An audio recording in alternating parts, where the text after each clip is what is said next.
Hello everyone, welcome to my channel. चलिए फिर start करते हैं आज का टॉपिक। आज हम लोग डिस्कस करेंगे विकास की अवस्थाओं के बारे में। फ्रेंड्स, इसके पहले वाली वीडियो में मैंने विकास के नियम और विकास वृद्धि एवं विकास को प्रभावित करने वाले कारकों को बहुत ही अच्छे से डिस्कस किया था। आप लोगों ने अगर नहीं देखा तो चैनल पे वीडियो है, आप लोग प्लीज़ जाकर देख लीजिएगा। ठीक है, तो आज के सेशन में हम लोग डिस्कस करेंगे विकास की अवस्थाओं के बारे में। तो सबसे पहले है जो गर्भाधान। विकास की कितनी अवस्था है? तो विकास की कई अवस्था है, जैसे कि गर्भावस्था, ठीक है, गर्भावस्था, शैशवावस्था, बाल्यावस्था। इस तरीके से करते करते विकास की जो है कई अवस्थाएं हैं। तो आज के सेशन में हम लोग डिस्कस करेंगे, हमारे आज के सेशन में गर्भावस्था को हम लोग बहुत ही अच्छे से समझेंगे। ठीक है, तो चलिए सबसे पहले स्टार्ट करते हैं। गर्भाधान से आरंभ होकर, देखिए गर्भावस्था कब से स्टार्ट होता है? तो गर्भाधान यानी गर्भ धारण करने के ही दिन से जो है गर्भावस्था के विकास की प्रक्रिया जो है वह शुरू हो जाती है। तो गर्भाधान से आरंभ होकर 90 चंद्रमास, यानी 90 चंद्रमास का मतलब है हिंदी महीने के अकॉर्डिंग, जैसे हम लोग चैत्र, बैसाख, ज्येष्ठ, आषाढ़, इस तरीके से हिंदी कैलेंडर के अकॉर्डिंग तो 90 चंद्रमास और 9 calendar mass. 9 calendar mass in sense इसका मतलब है जनवरी, फरवरी, मार्च, अप्रैल। ठीक है, आई होप ये दोनों आपको समझ में आएगा कि 90 चंद्रमास और 9 कैलेंडर मास को जो है या फिर 280 दिन का होता है क्या? गर्भावस्था कितने दिन की होती है? तो 90 चंद्रमास, 9 कैलेंडर मास और या फिर 280 दिन की जो है यह अवधि होती है किसकी? गर्भावस्था की। अब देखिए आगे बढ़ते हैं। तो गर्भावस्था को भी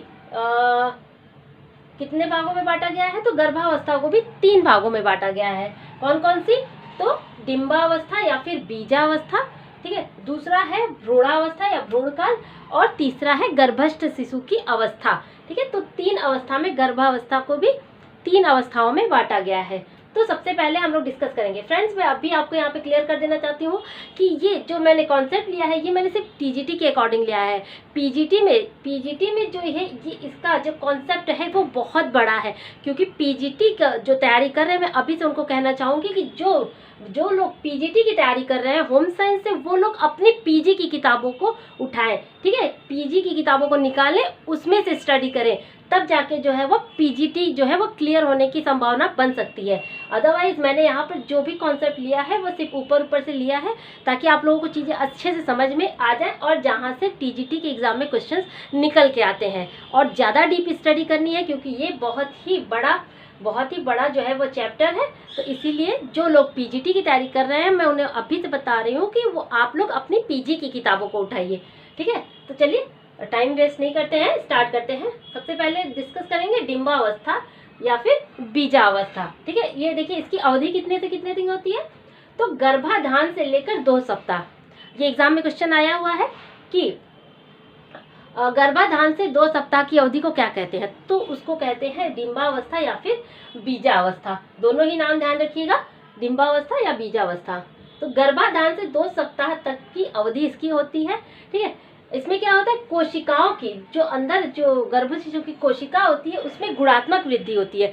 गुणात्मक वृद्धि का मतलब है कि 2, 1 का 2, 2 का 4, 4 का 8, 8 का 16, 16 का 32। ठीक है, तो कैसी वृद्धि होती है कोशिकाओं की? तो कोशिकाओं की गुणात्मक वृद्धि होती है, न कि धनात्मक वृद्धि। ध्यान दीजिएगा, गुणात्मक वृद्धि होती है। तो जब कोशिका बढ़ते हैं, बढ़ते जो है यह 2 परत में विभाजित हो जाती है। कोशिकाएं जो है वह बढ़ते हुए 2 परत में विभाजित हो जाती हैं। तो देखिए कौन कौन सी? तो इस तरीके से भी आप लोग ध्यान दे सकते हैं कि जो डिंबावस्था है वह 2 भागों में विभाजित हो जाती है। कैसी? आंतरिक परत और दूसरा है बाह्य परत। ठीक है, तो आंतरिक परत से देखिए, आंतरिक परत से किसी चीजों का निर्माण होता है? तो आंतरिक परत में शिशु का विकास होता है। ध्यान दीजिएगा, जो आंतरिक परत होती है उससे शिशु का विकास होता है, और जो बाह्य परत होती है उससे क्या क्या बनता है? उससे बनता है प्लेसेंटा, जिससे कि जो गर्भ शिशु होता है वह भोजन प्राप्त करता है। तो प्लेसेंटा, आहार नाल क्या है? प्लेसेंटा से तो भोजन मिलता है, लेकिन वो भोजन उस शिशु के बॉडी में कैसे जाता है? तो वो जाता है आहार नाल के जरिए जाता है।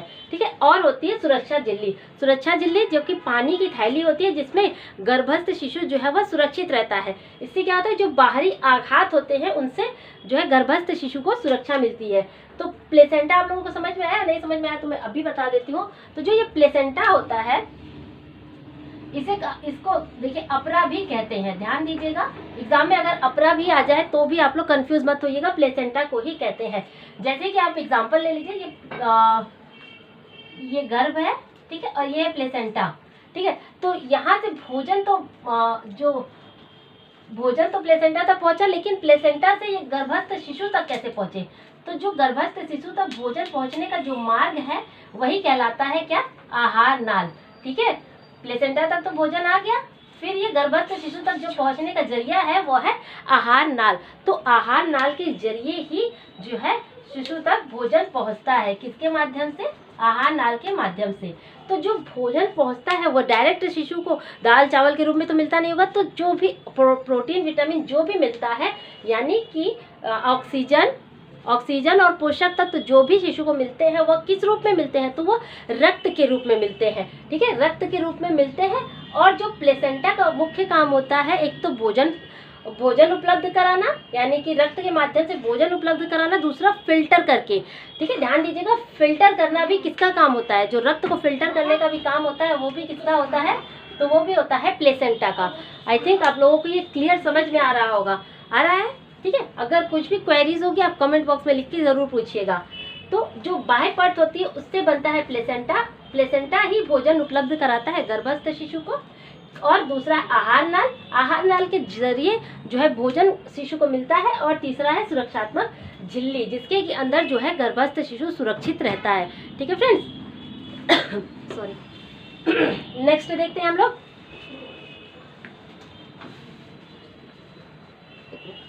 तो जो आंतरिक परत, इससे तो गर्भस्थ शिशु का विकास हो गया, और दूसरा बाह्य परत जिससे कि प्लेसेंटा, आनर और सुरक्षा झिल्ली का विकास होता है। ये हो गया डिंबावस्था, ठीक है। मैंने मोटा आप लोगों को समझाया है, और इन्हीं से क्वेश्चन जो है टीजीटी में निकल के आते हैं, चाहे टीजीटी हो या फिर एलटी ग्रेड के एग्जाम हो, इन्हीं से ही क्वेश्चन निकल के आते हैं।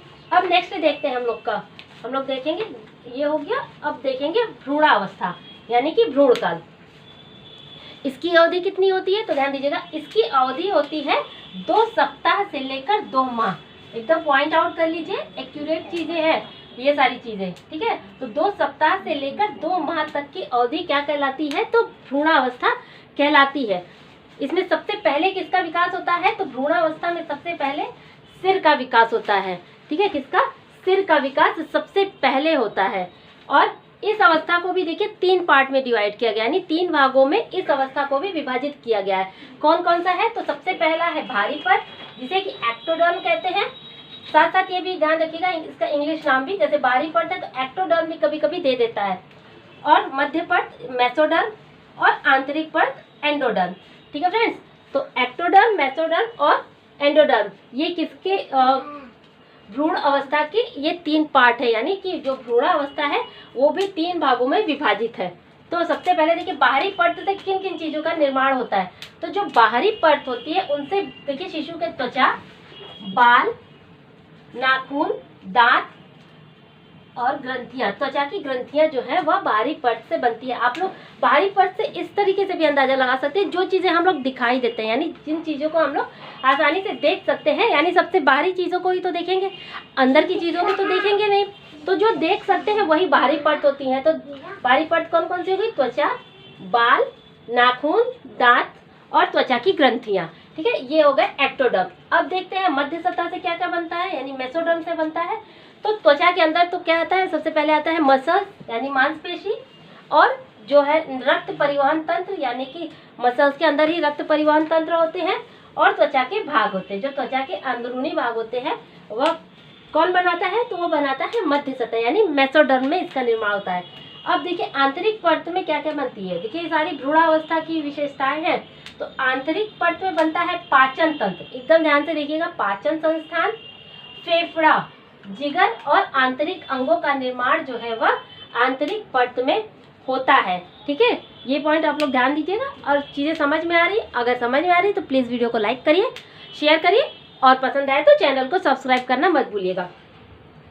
अब देखते हैं दूसरे माह के अंत तक, यानी जो भ्रूणावस्था है कितने से 2 सप्ताह से दूसरे माह तक है। तो दूसरे माह के अंत तक देखिए शिशु की लंबाई कितनी होती है? तो 1/4 इंच से लेकर 2 इंच तक शिशु की लंबाई हो जाती है। और इसके भार में 2 ग्राम, देखिए लंबाई कितनी, लगभग लगभग 2 इंच तक, और भार कितनी हो जाती है, 2 ग्राम के लगभग इसका भार जो है वह हो जाता है। और अंगों का विकास होना भी जो है प्रारंभ हो जाता है इस माह के अंत तक। ठीक है, ये सारी चीजें समझ में आ गई। अब हम लोग देखेंगे, अपने हम लोगों ने देखा डिंबावस्था, भ्रूणावस्था, अब हम लोग देखेंगे गर्भस्थ शिशु की अवस्था को। तो फ्रेंड्स चलिए आगे बढ़ते हैं। अब हम लोग देखेंगे गर्भावस्था की लास्ट स्टेज, गर्भस्थ शिशु की अवस्था। ठीक है, इसके पहले हम लोगों ने क्या देखा, इसके पहले हम लोगों ने देखा बीजावस्था और भ्रूणावस्था। अब हम लोग देखेंगे गर्भस्थ शिशु की अवस्था को। तो यह कब से, इसकी अवधि कब से, तो इसकी अवधि देखिए, ध्यान दीजिए, 2 माह के अंत से, 2 माह के अंत से शिशु के जन्म तक की अवधि क्या कहलाती है, गर्भस्थ शिशु की अवस्था जो है वह कहलाती है। तो देखिए इसमें क्या क्या होता है, इसमें विकास की गति सबसे ज़्यादा तीव्र इसी में होती है, क्योंकि आंतरिक अंगों और बाह्य अंगों का निर्माण 2 माह के अंत तक लगभग शिशु में हो जाता है।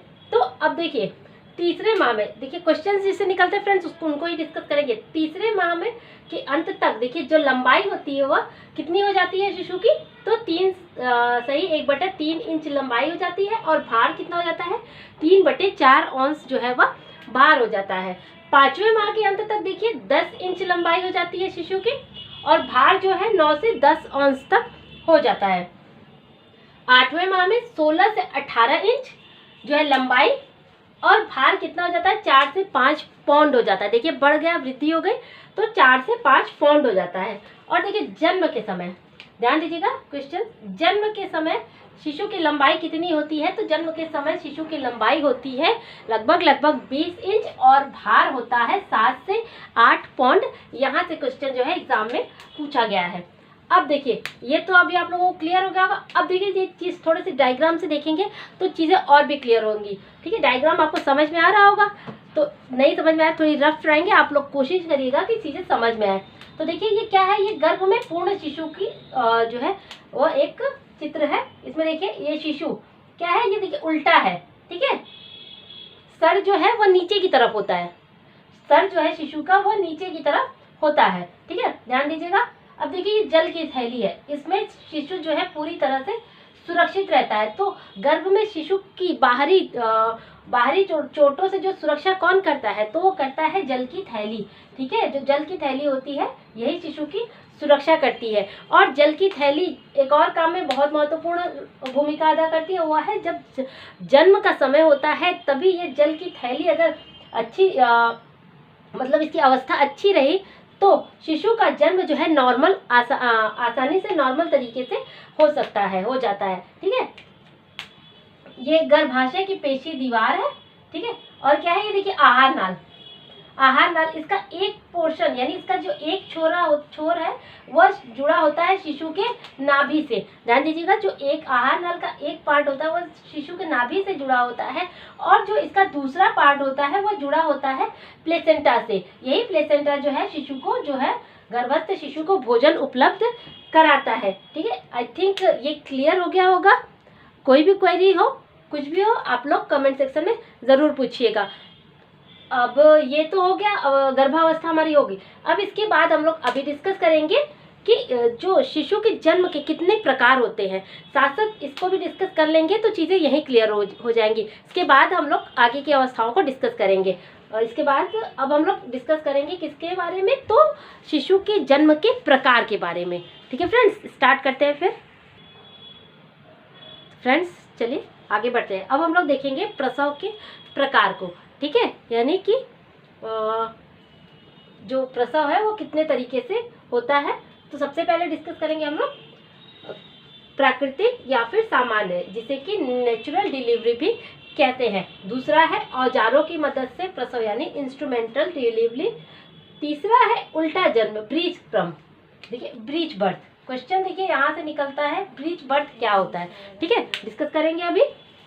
और चौथा है आड़ा जन्म यानी ट्रांसफर प्रेजेंटेशन बर्थ, और देखिए चीरफाड़ द्वारा यानी सिजेरियन बर्थ। एक एक करके चलिए इसको डिस्कस करेंगे। तो जो सामान्य प्रसव या फिर प्राकृतिक या फिर नॉर्मल डिलीवरी, ठीक है, इसमें क्या होता है, इसमें सबसे पहले देखिए क्या बाहर आता है शिशु का। तो सबसे पहले शिशु का इसमें सिर बाहर आता है, उसके बाद कंधा, धड़ और फिर अंत में पैर बाहर आता है। ये डिलीवरी जो है बहुत ही आराम से हो जाती है। इसमें न तो पीड़ा तो होती है, लेकिन जो नुकसान होता है वह नहीं होता है, क्योंकि नेचुरल तरीके से, नॉर्मल तरीके से डिलीवरी हो जाती है। इससे क्या लाभ होता है कि जो शिशु होता है, माँ जो है वो अपने शिशु को आराम से देखभाल भी कर सकती है इस तरह की डिलीवरी में। ठीक है, तो ये हो गया है नॉर्मल डिलीवरी। अब देखिए औजारों की मदद से प्रसव, इससे कैसे होता है, तो जब देखिए नॉर्मल डिलीवरी में थोड़ी सी दिक्कत आती है तो क्या किया जाता है, तो औजारों की मदद से जो स्त्री का योनि मार्ग होता है उसे थोड़ा सा बड़ा कर दिया जाता है। औजारों की मदद से थोड़ा बड़ा कर दिया जाता है, तब शिशु को फिर बाहर निकाला जाता है। ठीक है, नॉर्मल में क्या होता है, एकदम आराम से शिशु अपने से बाहर आ जाता है, जबकि इंस्ट्रूमेंटल में जो होता है होता तो नॉर्मल डिलीवरी, लेकिन थोड़ी सी औजारों की सहायता लेकर जो है योनि मार्ग को बड़ा किया जाता है, जिससे कि शिशु का सर जो है आसानी से बाहर आ सके। ठीक है, इसमें क्या होता है कि इसमें जो ऐसी डिलीवरी घर पे नहीं कर सकते।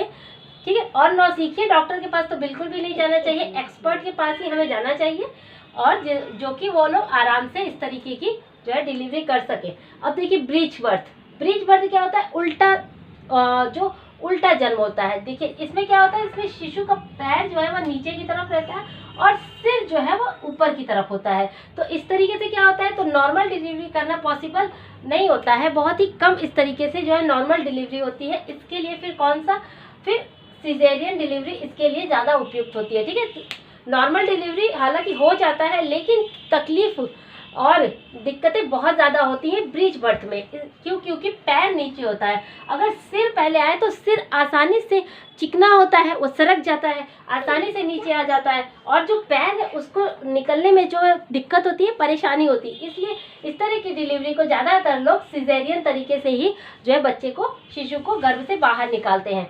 अब देखते हैं आड़ा जन्म के, आड़ा जन्म क्या कहलाता है। तो देखिए जब शिशु की, ऐसे तो शिशु जब सिर नीचे पैर ऊपर, या फिर पैर नीचे सिर ऊपर, ठीक है, तो ये सीधे है। लेकिन जब ऐसी स्थिति हो, शिशु की आड़ी स्थिति हो, ठीक है, ना ऊपर न नीचे, इस तरह की स्थिति जब होती है, तब भी जो है डॉक्टर रिकमेंड करते हैं कि सिजेरियन कराने के लिए डॉक्टर जो है वो कहते हैं, क्योंकि इस तरह की डिलीवरी नॉर्मल संभव नहीं है। ध्यान दीजिएगा, आड़ा जन्म जो होता है उसमें नॉर्मल डिलीवरी संभव नहीं है। अब देखते हैं प्रसव के आखिरी प्रकार को, जो कि है चीरफाड़ द्वारा, यानी कि सिजेरियन द्वारा।